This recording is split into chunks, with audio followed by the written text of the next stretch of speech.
there was a short time when Pantheon was the most oppressive and annoying support you ever had to deal with. How I wish that was still the case. Ever since they nerfed his ability to block turret shots with his E, his popularity as support has heavily plummeted. But his overall win rate as support has remained pretty similar to the past. Many of the things that made Pantheon support a strong choice before still exist to this day, with his point-and-click CC, ability to snowball a game with low effort, and easy roam potential with his ult, all wrapped up in a package that even your mother, or lack thereof because she goes Sky, could pilot to platinum. While finding a high elo Pantheon player can be like trying to find an NA team that's won a world finals, there are still a few out there that are absolutely dominating with Pantheon to this day. The player we're analyzing today is known as Carlito R, an EU West player who never stopped playing Panth even after his nerf. Over his lifetime in solo queue, he has played over 550 games with him and maintained a 58% win rate overall, reaching Master last season, and you already know this season he's Master again, where he continues to climb higher and higher to this day. Before you can start Sparta kicking your enemies back down to bronze, we first have to talk about why people aren't playing Panth support. For one, while he's a force early game, Pantheon does not scale very well. He is very snowbally, making him pretty hard to pilot if you're behind. Panth is also a notoriously terrible team fighter. And finally, and most importantly, Pantheon never sharpens his spear. He just doesn't see the point.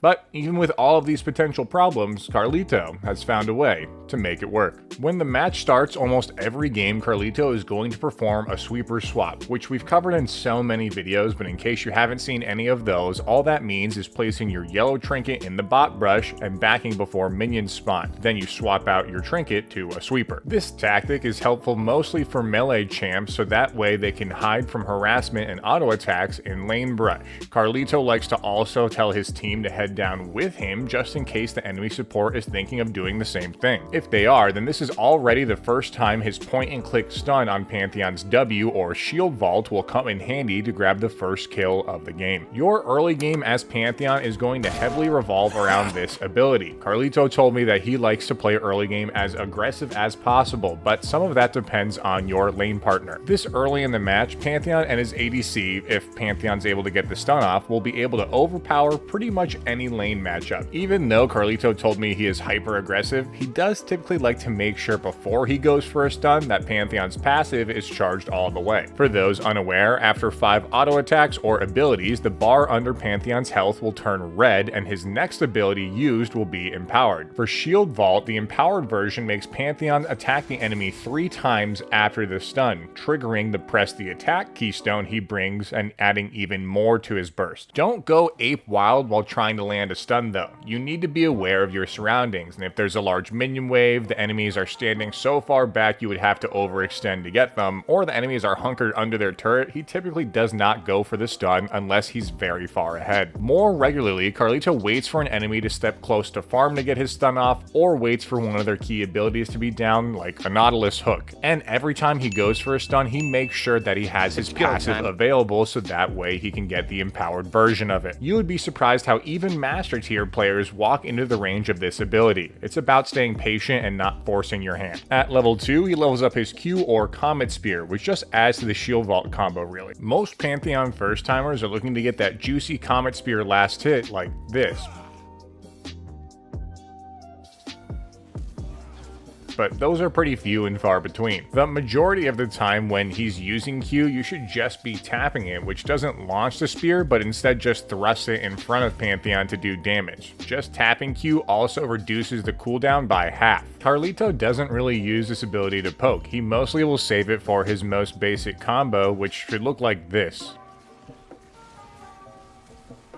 Carlito will land an empowered W, then during that last hit of that empowered W, he will tap Q on his target, not only animation canceling the last hit, but also doing more damage, and then finally he will auto attack them for his most basic combo. This not only does a bunch of damage as you can see here, but also immediately charges his passive for another empowered ability. Laning phase continues like this, where Carlito looks for openings from the enemy laners to do his basic combo and to try a net kill. If his ADC is more passive or he's not getting ganks from his jungler, he may instead try to roam more, push the lead of his other lanes ahead. Pantheon has pretty solid roaming ability even before level 6, again because he has that point and click stun. Just with that limited range that he has on that stun, you're more than likely going to want to walk behind the enemy you're ganking, so that way it's more easy to land it. If you're not snowballing the game early in your lane, you need to look for ways to do it somewhere else, whether that can be mid, top, or with your jungler invading. Another weakness for Pantheon though is since Carlito builds pretty much only damage items, he's going to be squishy, which is somewhat mitigated thanks to Pantheon's E or Aegis Assault. It does some damage in a cone in the direction you aim it, but it also makes Pantheon invulnerable to any damage coming from that direction. So you can use this at the end of a combo with Panth to save yourself from dying, or to land a combo safely even when you're at low health. The most BM and big brain thing to do with this is to bait someone into you and your team to try and kill you. If timed well, instead of dying, your team will find a spicy kill for someone trying to get too aggressive. Pantheon's empowered E also gives him a pretty significant speed boost after the casting time, so if Carlito ever needs to really chase someone down,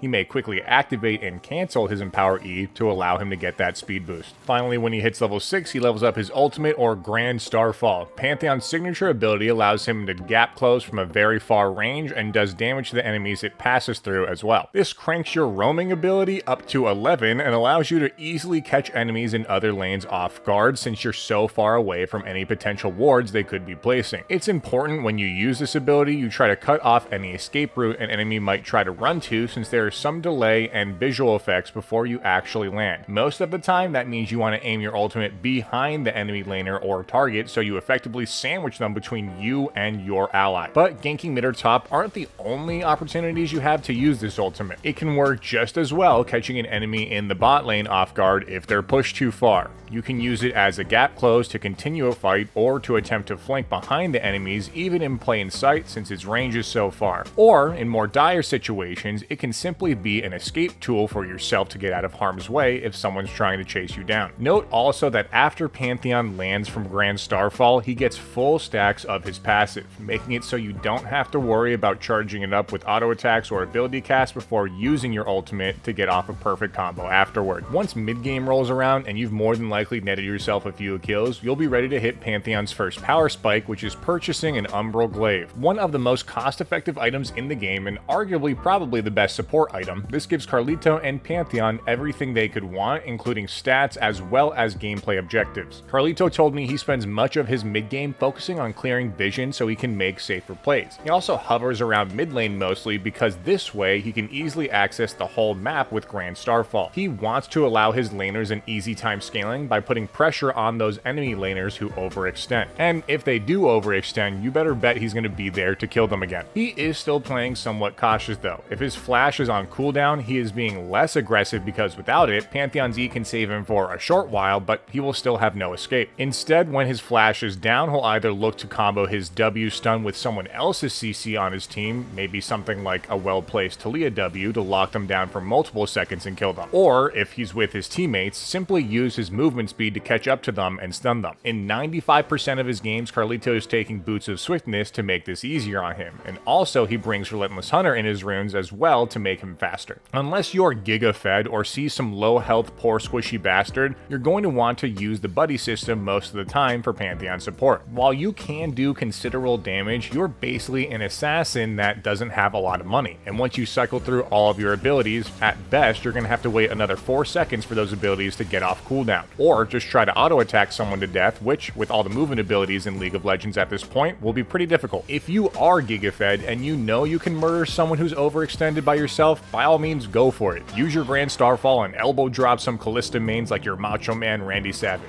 Oh yeah!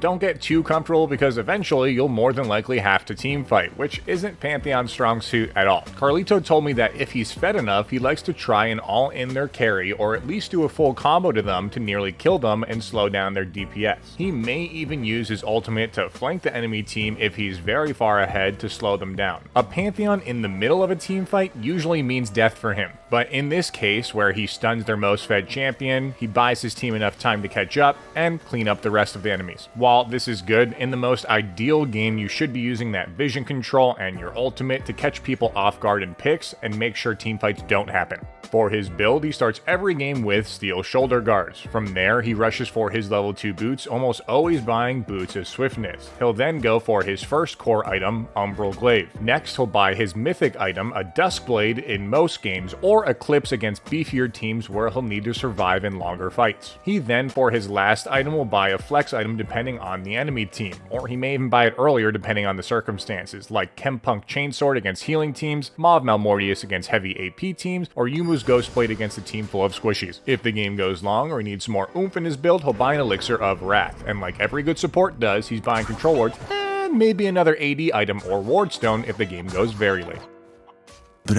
For his runes, he runs Press the Attack for more burst and armor pen, Triumph for healing on takedowns, Legend Tenacity to more easily move around in fights, and Coup de Grace for more damage. He also brings Cheap Shot for even more damage, but sudden impact could work too, and Relentless Hunter for more movement speed. For his flex runes, he takes 2 Adaptive Force and either armor or magic resist depending on his lane opponents. Pantheon Support works well with aggressive ADCs like Tristana or Lucian, or safe laners that allow him to roam more easily like Ezreal or Sivir. Pantheon Support struggles against tank supports like Amumu or Taric, or hook supports like Nautilus or Thresh. Thanks y'all for checking out this video. If you like this video, you'll definitely like our last analysis, which was on Akshan support. See you guys next time. Peace.